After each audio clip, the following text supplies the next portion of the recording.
unlocking the secrets of an ancient, nearly forgotten language. There are clues in the chants of a church congregation.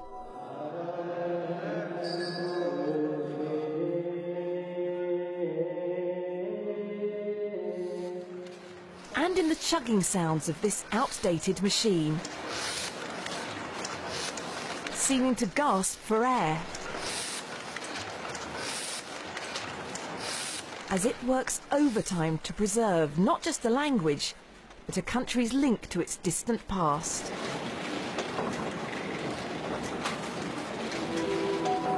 Welcome to Ethiopia.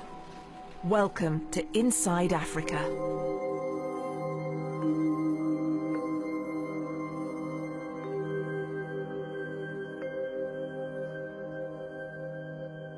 He sits in relative darkness and complete silence. His hand is steady, his mind intensely focused.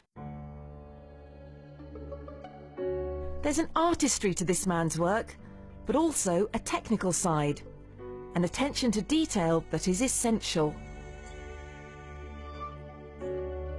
He's a Merigeta, which is similar to a monk in the Ethiopian Orthodox Church. His job is to preserve ancient manuscripts by meticulously rewriting them as they originally appeared, in the all but forgotten language of Ge'ez. Ge'ez means free. It's a language of the free people. Dr. Ayel Bakeri is an author and historian. He says part of the significance of Ge'ez is that it's an ancient language, native to Ethiopia, that's still used in script today. Ethiopia remains the only country in Africa that has never been colonized. The reason for not being colonized, in part, is a result of the depth and knowledge of the history that the people have, their sense of identity. But for all his years on research on Ge'ez, Bakeri has never had a hands-on experience like this one, at the Patriarchate Museum in Addis Ababa. So we have a traditional scribe here. These tools were used as far back as the 3rd century to scrub and soften animal skin into parchment. That's what we see over there. Yes, it is a material in which they make it soft, the skin of goat or sheep, in order to make it soft. So the scribe is involved in preparing the ink. Exactly. He's also involved in preparing the skin. And then after that, he started scribing. Before Bakeri and his museum guide leave, the Merigeta has a gift. Bakeri's name written in Ge'ez. እግዚአብሔር ይስጥልኝ ዶክተር አየለ በከሪ በጣም ደስ የሚል ቁም ጽሕፈት ነው። This is beautiful. It's beautiful, yeah. Most researchers who've done work on the writing system, that's how they characterize it. They say elegant. The fact researchers even have examples of Ge'ez is somewhat remarkable, and accredits the work of these holy men, called Abbas. They stay here for many years, just in keeping and arranging the ancient parchments of the Ethiopian Church. That includes writings from the time of Jesus and earlier. The script, we can definitely say, we can trace it back to what we call pre-Aksumite period. So when we talk about pre-Aksumite period, we're talking about at least 1500 to 1000 BC, during that time period. Yes, Beautiful pictures, painting. Researchers believe most Ethiopians spoke Ge'ez until somewhere between the 10th and 12th centuries AD. Since then, the Ethiopian Orthodox Church has been a guardian of the language. Great collection of manuscripts here, right? Could you please tell me what these manuscripts are? Manuscripts are prepared from skin of goat and sheep. For example, here we have an ancient parchment, which is written by ancient fathers of the Ethiopian Church. Few people, even experts like Bakeri, ever get this close to such history. Would you mind if I can hold it? I will be very careful. You can hold it.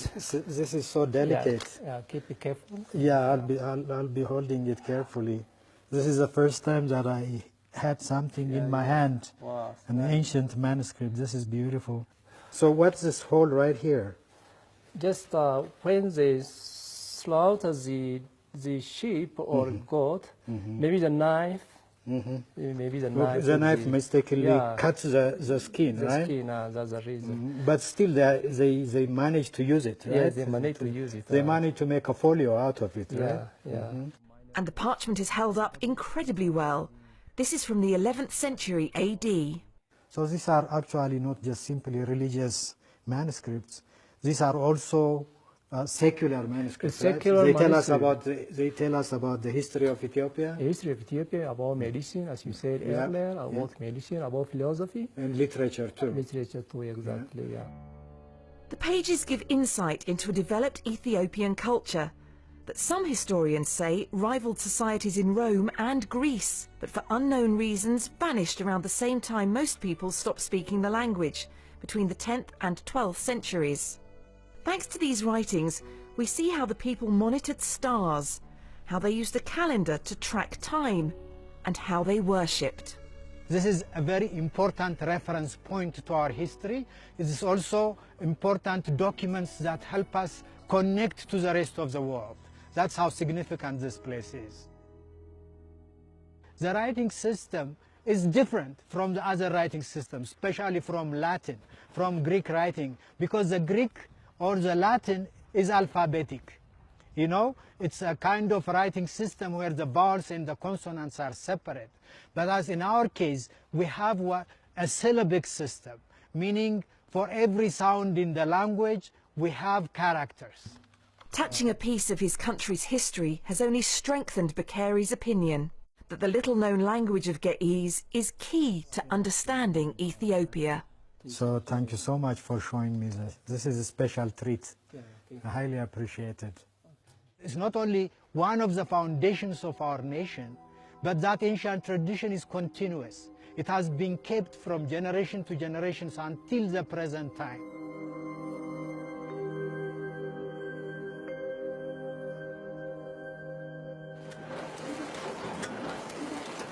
This machine is helping continue the tradition. Coming up, we examine why this old-fashioned press plays such an important role today in preserving Ge'ez.